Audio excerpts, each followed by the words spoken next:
आज हमारे साथ है डॉक्टर कृष्णा चौधरी जी, जो कल्चर से जुड़ी रही हैं। इनकी जड़ों में वो कल्चर की खूबसूरती है जो हम महरूम रह गए, या आने वाली जो नस्लें हैं, हमारे बच्चे हैं, वो महरूम है उस चीज से। वो उसको उभारने का थोड़ा सा प्रयास कर रहे हैं। नमस्कार मैम, हमारी भूमि टीवी पर आपका स्वागत है। धन्यवाद जी। थोड़ा सा और बताइए, क्योंकि मैं बहुत कम बताया है आपके बारे में। नहीं नहीं, मेरे बारे में ज्यादा जानने की आपको जरूरत नहीं। जी। मैं 24 साल एज प्रोफेसर इन इंग्लिश रही जाट कॉलेज में, जी। और तकरीबन 16 साल मैं महारानी किशोरी कॉलेज में एज प्रिंसिपल रही। जी। वहाँ अपनी बेटियों के कॉन्टेक्ट में आने का मौका मिला, और उनके साथ हमेशा ही मेरी ये कोशिश होती थी कि उनको अपनी कल्चर के साथ, अपने रीति रिवाजों के साथ, मॉडर्निटी की तरफ चलो, पर जो हमारी अपनी कल्चर है। जी जी जी। कहते हैं किसी भी राष्ट्र को खत्म करना है तो उसकी कल्चर को खत्म कर दो आप जी। उसके साहित्य को, उसकी कला को खत्म कर दो। तो जड़ों से काट दो। जड़ों से अपने आप ही कट जाएगा। तो ये जो है, अगर हम इस वक्त आप देख रहे हैं मल्टीमीडिया का जमाना है, हर तरह का कल्चरल इन्वेजन हो रहा है, बाहर का भी और भी डिस्टोर्टेड भी, दूसरी तरह का भी। तो ऐसे में मेरे स्टेट की, हरियाणा की, के बच्चे अपनी कला से कैसे जुड़े, ये प्रयास है हमारा। और उसको जोड़ने का तरीका ये है कि आज देखो आपको रोहतक शहर में ही दिखाई दे जाएगा कितने स्टेज लगे हुए हैं डांडिया के, दुर्गा पूजा के, जगराते हो रहे हैं। टिकट्स दे दे के लोग वहां ले लेके जो है ना, पैसा खर्च करके वहां जा रहे हैं। और उसी दुर्गा के पैरेलल हरियाणा में भी एक फेस्टिवल होता है जिसको हम सांझी पूजा का नाम देते हैं। वही सांझी फेस्टिवल जिस दिन दुर्गा माता की स्थापना होती है वेस्ट बंगाल में, उसी दिन हमारे हरियाणा में सांझी की स्थापना होती है। और सांझी की स्थापना करके सेम उसी तरह जैसे दुर्गा की हर रोज पूजा होती है, भजन कीर्तन करती हैं, वहां प्रसाद बांटा जाता है, सेम हमारी गांव की 4-5 घरों की लड़कियां मिलती अपनी एक सांझी बना लेती जी। और आप जैसे सांझी की आकृति देख रही हैं, हाँ। इतनी खूबसूरत सांझी बनाने से कई दिन पहले ये जो सितारे लगा रखे हैं जी। ये अलग अलग बना के मिट्टी के रखती, इनको पोत के रखती। अच्छा, हमारी कल्चर में खास बात ये और है, हमारी कल्चर इको फ्रेंडली रही है। हमारे जो ये सितारे बनते थे ये मिट्टी के बना करते थे, और इसको गेरू से और खड़िया से, गेरू से लाल रंग लगाते और खड़िया से इसको लीपते। खड़िया तो खड़िया मिट्टी होती है। अच्छा, खड़िया मिट्टी होती है। खड़िया मिट्टी से मुल्तानी मिट्टी का रंग पीला होता है, खड़िया का थोड़ा सा मटमैला सा होता है। व्हाइट तो पूरा नहीं होता, लेकिन वो बीच का होता है, मटमैला सा। तो खड़िया मिट्टी से और गेरू से इसको रंगा करते थे। फिर सांझी का हार श्रृंगार के लिए, जैसे घर में टूटी हुई चूड़ी होगी तो सांझी के लगा दी। कोडी आया करती थी, कोडी आंखों में लगाते थे आंख बनाने के लिए। और दूसरा जो जितनी भी चीजें थी, हम फूल पत्तों का करते। घर में जो अनाज होता था, जैसे कपास होती थी, कपास को अलग अलग रंगों की डाई करके, और रंग भी सारे हर्बल थे हमारे। जैसे हल्दी से पीला रंग लिया जी। इसकी किक्कर की जो छाल होती है, हाँ। उससे लाल और नसवारी रंग आ जाता था। हल्दी के अंदर नींबू डाल लिया, लाल रंग आ जाता था। सिंदूर बना, जैसे सिंदूर का भी जो मांग में यूज करती थी, वो वही यूज करा करती थी। ये केमिकल कभी यूज नहीं होता था, जो प्रकृति से मिला उसी की चीज। घर के दीवे के ऊपर वो लगा के ना पलटा और शाही बना लिया करती थी। वो काला रंग हो जाया करता, आंखों में भी डाल लेती, बालकों के नजर का टिक्का भी लगा लेती, और काले रंग का जहाँ इस्तेमाल होता उसी से कर लेती थी। तो हमारी कल्चर हमेशा से ही इको फ्रेंडली रही है। आजकल हम हर्बल का जिक्र कर रहे हैं, हमारे यहाँ तो हम तो कभी से हर्बल रहे हैं। किसी तरह के कोई प्लास्टिक का, किसी केमिकल का हमारे में कभी यूज नहीं होता था। दूसरा, सांझी का एक खास क्या था महत्व, कि लड़कियां सारी इकट्ठी होके जी। जो एक भाईचारे का, आपस के तालमेल का प्रतीक था, सभी आती थी। और उस वक्त क्या होता था, आपके धान निकलता है, हाँ। धान होता था जी जी। तो धान की खीर बनाती, और उसकी धान की जो है ना, वो चावल की खीर बनाती, हाँ। है धान की जो है ना खीर बनती, तो इस तरह की चीजें घर के ही, कोई खीर बना के लाती, कोई हलवा बना के लाती, कोई चूरमा बना के लाती, शाम में बैठ के सांझी के भोग लगाती, पहले भजन कीर्तन करती, फिर भोग लगाती, और फिर सारी छोरी आप भी खाती और अड़ोस पड़ोस में भी दूसरों ने बांटती। सांझी के पास 2 मटके भर के रख दिया करते हम अनाज के। हमारे घर में गेहूं है, हमारे धान है तो धान धर दिया ना, तो गेहूं के तो होते ही होते थे, गेहूं और जो अनाज होगा वही 2 मटके, जो अवेलेबल अनाज था। फिर उस अनाज ने दे के उसके बदले में खील पतासे ले आती, जो सारे बालका में बांटे जाते। बालक इंतजार करया करते कि भाई खील पतासे मिलेंगे। जी जी जी। ठीक है, तो ये सिलसिला हमारा 9 दिन चलता था। सांझी हमारी वही माता है जो दुर्गा है जी। और कहते हैं जैसे वैष्णो देवी की कथा है कि उसके पीछे कुछ एक राक्षस पड़ गए थे जो उसका मतलब आबरू को लूटना चाहते थे। इसी तरह की कथा हमारी सांझी के साथ भी। हाँ जी, 1 मिनट में वो दे रही थी बस। तो हमारी सांझी के साथ भी वही जुड़ी हुई है। तो क्या करते हैं, 10वें दिन जब सांझी को विसर्जित करते हैं, जैसे दुर्गा पूजा को आप विसर्जित करते हो दुर्गा को, ये सांझी सारी इस पर से उतारी जाएगी। अच्छा, ये उतार ली जाएगी, सारी उतार ली जाएगी। इसको हांडी में डालेंगे, हांडी में सारी को उतार के और उसके ऊपर दीवा जला के और फिर उसको सारी लड़कियां गीत गाती भजन गाती जाएंगी और सांझी को जोड़ में बहा के आएंगी। वहां 2 ग्रुप होते थे, एक ग्रुप लड़कों का होता था, दोनों तरफ लड़कों के ग्रुप होते थे। एक सांझी के भाई हुआ करते थे और दूसरा ग्रुप जो होता था वो राक्षसों का प्रतीक होता था। वो जो बैड एलिमेंट हमारी सोसाइटी में था, वो कहते कि हम सांझी ने नहीं बांध दिया, हम इसने पकड़ांगे। और जो भाई होते थे वो उसको प्रोटेक्ट करते थे। वो कहते थे हम सांझी इस मटके ने फोड़ेंगे। तो ये एक तरह का एक मॉक फाइट चलती थी उनके बीच में, नाट्य अभिनय। हाँ, एक तरह का नाट्य अभिनय होता था। तो कभी भी ऐसा नहीं हुआ कि जो भाई थे उन्होंने सांझी की आंटी को फोड़ने दिया।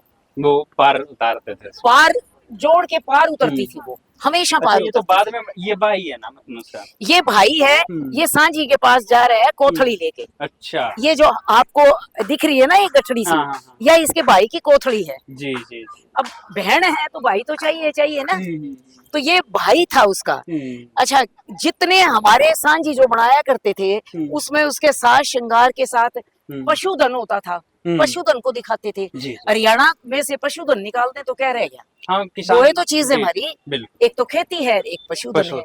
तो पशुधन को भी शो किया करते थे। सुख मतलब सारी सांझी बना के कहते थे हमारे घर में हर तरह का सुख संपन्नता है।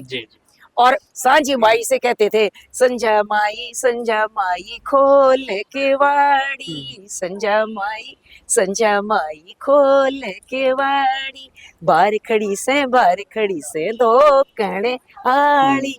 फिर संजा माई पूजा है के मांगे से दो कणे आड़ी, के मांगे से दो कणे आड़ी। चिड़ी चिड़कले बीरा मांगे, चंद्रावल सी भावज मांगे। कसर किसी चीज की नहीं, चिड़ी चिड़कले तो उसके अपने बच्चे हो गए, मन में भी तो घर बार चाहिए ना। चिड़ी चिड़कले बीरा मांगे, चंद्रावल सी भावज मांगे, कुड़िया खेलता भतीजा मांगे, क्या ये आसमान। हमने दौलत कुछ नहीं चाहिए, समृद्धि बने रहे घर में आदमियों की और जो सुख शांति है हमारी वो बनी रहनी चाहिए। भतीजा भी मने चाहिए, भाई भी मने चाहिए, मने मेरे चिड़ी चिड़कले भी चाहिए। तो वो चिड़ी चिड़कले उसके अपने हुआ करते थे। कितनी छोटी सी मांग जाती थी, वो ये नहीं कहती थी हमने करोड़ दे दे, हमने लाख दे दे, हमने हीरे दे दे, हमने सोना दे दे। कुछ मांग नहीं थी उनकी। मतलब आप अंदाजा लगाइए कितनी छोटी छोटी इच्छाएं थी उनकी। मेरे घर में सुख शांति हो, सब खा के सोए, कोई भूखा ना सोए। पियर में भी मेरी सुख समृद्धि हो और आगे वहां जाऊं वहां भी मुझे सुख समृद्धि मिले। और सुख समृद्धि कभी भी धन से नहीं देखी जाती थी।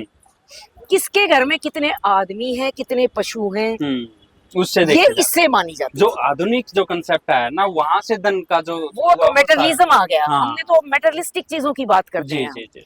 तो आप ये देखो, रियलिटी की बात करते हैं। हाँ, कितना पुराना गीत है ये, जिसमें लड़कियां यूं कहें भाई कुछ नहीं चाहिए बस ये दे दे। आज क्या कोई कोई भी आपके लखपति करोड़पति जो जाते हैं दुर्गा पूजा करें या कोई किसी मंदिर में जाएं, क्या कोई कहता है ये चीजें दे दियो? नहीं, वहाँ तो यही है कि बैंक बैलेंस दे थोड़ा सा, बैंक बैलेंस बता दे है। दो आज सुबह उठूं तो 10 एक सोना जो है किलो मेरे घर में पड़ा पाना चाहिए, मेरे शेयर ऊपर हो जाएं, मेरा बिजनेस के एक शोरूम के 4 हो जाएं, ये चीजें मांगते हैं। जी, जी। तो उस वक्त के लोगों की कितनी सिंपलिसिटी थी, आप ये देखिए। तो आज हमारा ये प्रयास है, जबकि हरियाणा जैसी स्टेट में भी चारों तरफ आपको दुर्गा पूजा और नवरात्रि दिखती हैं।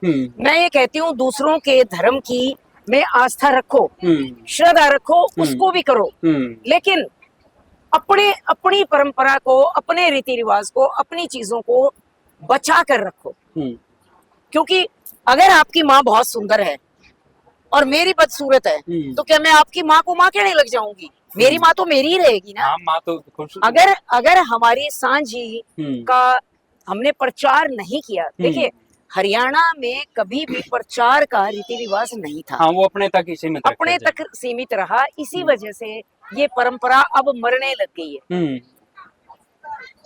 हमारी कोशिश है, हरविंदर मलिक जी जो एनडी हरियाणा चैनल चला रहे हैं, और रघविंदर जी आपने देखा उन्होंने जो विरासत सजा रखी है, हमारी सब टीम की ये इच्छा है कि हम आप लोगों को इस संस्कृति से जोड़ें, ताकि आप ये हैंडओवर कर पाए आने वाली जनरेशन को। मेरा अगला सवाल इसी से है। हाँ। कि आप जो लगातार ये कर रहे हैं, हम देख रहे हैं सारी चीजें, तो 2-3 पीढ़ियां हैं दरअसल, एक है ना, एक 60 से बाद वाली, एक 60 से 40 और एक 40 से नीचे, और एक उससे भी छोटे हैं। तो यहाँ सभी तरह के बच्चे नजर आ रहे हैं, बड़े भी नजर आ रहे हैं। तो क्या नौजवान बच्चों में कोई हौसला नजर आता है आपको? बिल्कुल आता है। आप देखिए जो लड़कियां, आप अगर एनडी हरियाणा के ऊपर देखेंगे वीडियोस, हमने सारी जवान बच्चों को जोड़ा हुआ है, क्योंकि हमारी, और मैं ये कहती हूँ जवान बच्चों का कसूर नहीं है। अगर हमारी ये परंपरा मरी है तो उनका कसूर नहीं है। मैं ये सांझी बना रही थी, जब उन माओं को कह रही थी, मैंने कहा तेरी बेटी को नहीं पता तो तेरा कसूर है, इस बेटी का कसूर नहीं है। क्या तूने बताया इसको? वो लड़की कहती है मैंने तो जन्म दे के कभी अपनी माँ को सांझी बनाते नहीं देखा। हाँ, क्योंकि मेरे को भी याद है जब मैं छोटा था, तब ये देखा था, बीच का पूरा एक सिनेरियो, पूरा एक इतिहास गायब सा हो गया। हाँ, ये तो, यहाँ के अच्छा 2-3 साल से मैं लगातार देख रहा हूँ ये चीजें। हाँ जी, तो एक अच्छा लगता है वो चीजें। इसके बाद आप गोवर्धन पे भी आना, इससे दिवाली से आगे अगले दिन गोवर्धन आता है।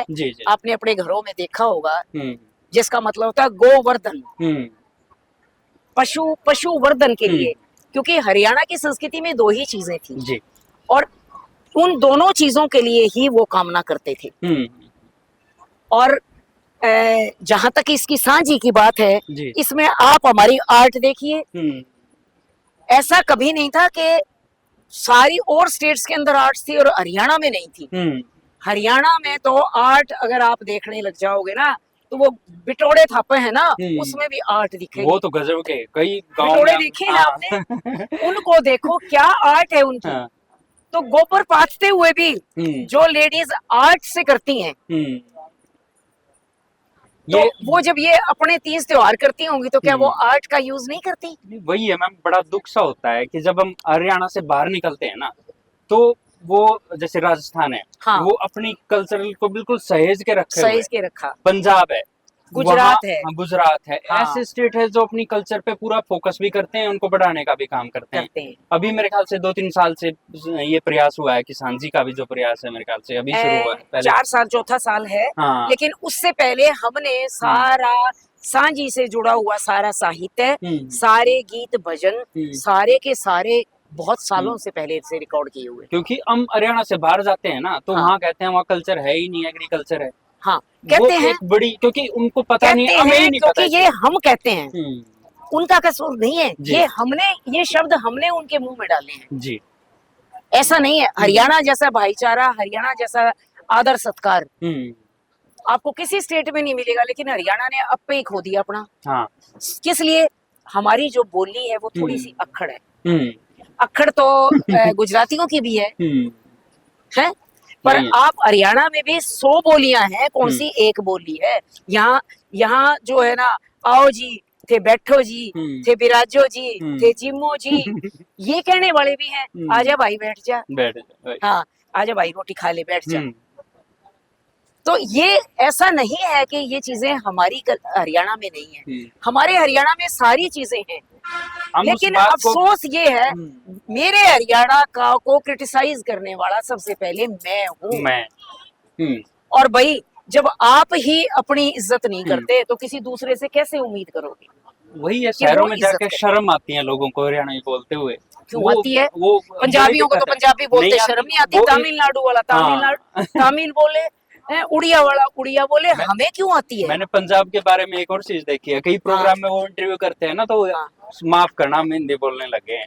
मतलब वो अपने कल्चर से इतना प्यार है। ये क्या है, अपने गुरु से कहते हैं कि हमने गुरबाणी छोड़ दी, मैं हिंदी बोल रहा हूँ, मुझे माफ करना। उनका अपनी गुरु के प्रति इतनी श्रद्धा है। वो हमारे में अब लेकिन अभी थोड़ा सा आने लग गया, क्योंकि जब आप कल्चर में भी देखते हैं, पहले कहीं किसी जिले में जाते तो अट जाता हूँ पाछे ने एक सॉन्ग नजर आता था। अब हरियाणा ने वो सिनेरियो ही बदल दिया। पंजाब में भी खैर हरियाणवी कल्चर का एक हरियाणा में आप नई एक युवा पीढ़ी उभर रही है जो बहुत अच्छे कवि हैं, गीत लिखते हैं।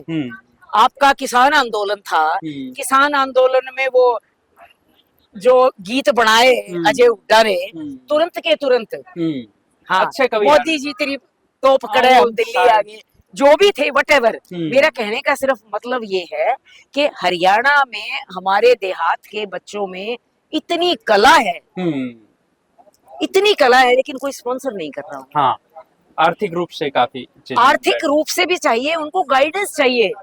जो यूथ मेरा आज रोंग चल रहा है, अगर उसको राइट गाइडेंस मिले तो वो पता नहीं क्या कर सकता है। जब मेरा हरियाणा स्पोर्ट्स में किसी को नहीं जाने देता, मार्शल गेम में कहीं कोई भी उसको बीट नहीं कर सकता, तो सॉफ्ट जो आर्ट है हमारी, उसमें कोई कैसे कर लेगा? कोई कैसे करा दे? मौका मिले तो मौका, उसको इंसेंटिव मिले, उसको कोई रास्ता बताने वाला मिले।